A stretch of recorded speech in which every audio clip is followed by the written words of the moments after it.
Ngayon, yan ka na hanggang pagtanda mo. Okay? Kasi supposedly high school na college na kasi kayo. Ang kagaguhan natin, simula ng matindi, third year high school, which is anong grade dapat ngayon? Third year kami. Grade 9. Yun yung nakulong ako. Yan. Kasi umiinom. Tapos, nakulong kami sa Luneta. Marami ka. Yan din yung mga rumble dyan sa Arellano High School. Okay? At yan din yung samahan na one for all, one for one. Walang iwanan, right? Kaklase ko, bugbugan eh. Isa lang ako, sinamahan ako. Suntukan. Ballpen niya ako, pinansasaksak na. Ilan sila? Dalawa. Tatlo. Tutulong. So maganda talaga na may kaibigan. Ganda, di ba? Pero of course, lahat ng bagay may hangganan. Tama ba? Kasi nung gumraduate kami, yung isa kong kaklase pala, before the graduation, magpo-4th year kami. Third year pala na magbabakasyon na. Kaya pala medyo may barkadaan kami, piling-pili lang eh. Magaganda yung kaklase kong babae. At yung mga kasama ko ng malalaki, pili rin, 4 lang kami o 5. Tapos babae, mga 4. Ayun, nagsasayaw-sayaw, maganda siya. Yung pala, nagpalaglag. Third year high school kami na. Fourth year high school, buntis na naman. With the same person. Nakadalawa siyang anak doon. After 5 years, naghiwalay din. Nung graduation namin, sabi ng mga barkada ko, nag-usap-usap, pagkatapos ng graduation mismo ng Arellano, siyempre, inuman muna yun, ha? Tapos, graduation, after 2 ng trabaho. Pwede naman tayo magtrabaho ngayon. Tama siya, di ba? Matintay mo pang mag-aral ka. Hindi ko nakinig. Kasi naalala ko sinasabi ni nanay, taga Antonio Rivera kami, yung parang squatter din yung bahay doon eh. Yun yung kapag nag-CR ka, sa bagay, para di na kayo ganahan kumain. Hindi na pa-flash. Kaya nakatakip yun.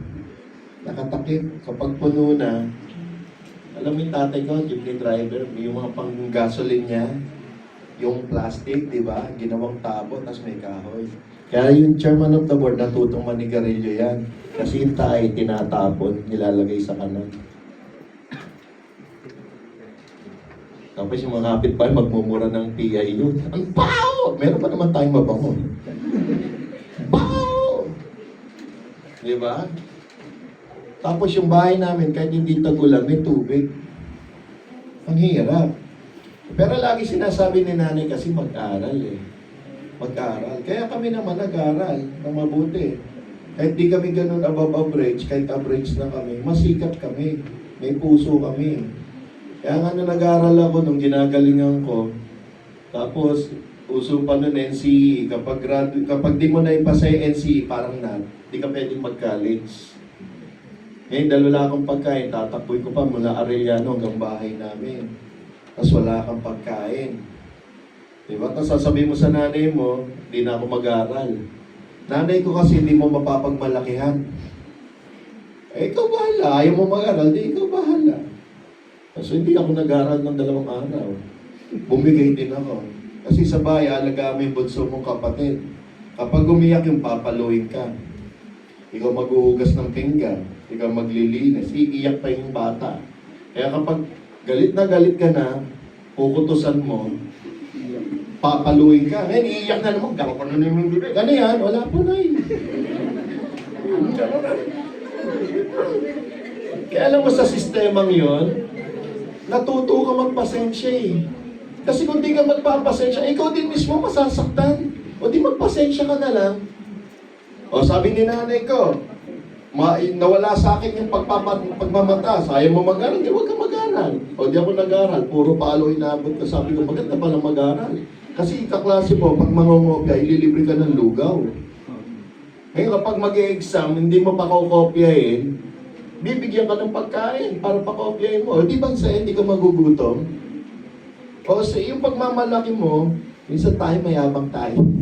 Napakayabang talaga natin. Nandyan din ako sa ganyang sitwasyon. Napakayabang. Sobra yan. Kala mo lahat, alam mo na at kaya mo na, matapang ka, magaling ka sa sunod, tinuruan ka ng kuya mo eh. Tinuruan ka rin mandugas, paano ka malakalibre doon sa jeep na walang bayan. Kapag ka lang ng puto, ay po, sukli po. Hindi ka na nagbayad, nagkasukli ka pa. Ngayon, dahil sa pagpapakumbaba mo, dami mo natutunan.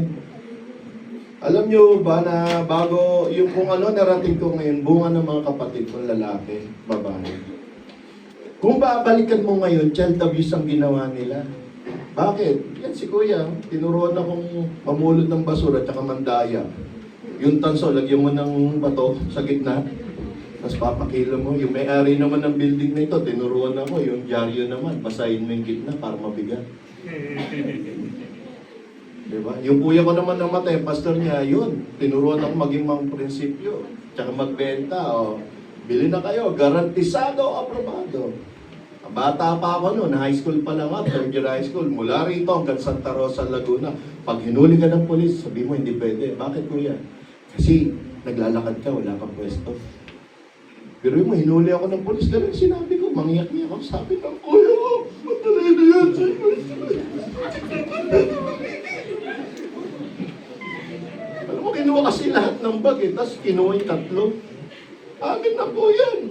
Magkano to? 120 pero 100 ka lang. Binayaran ako. Ngayon ko na pag-alaman na nakatuhan din naman ng polis. Ibig sabihin, kung ano yung mga tinuro nila sa pamumulot ng basura,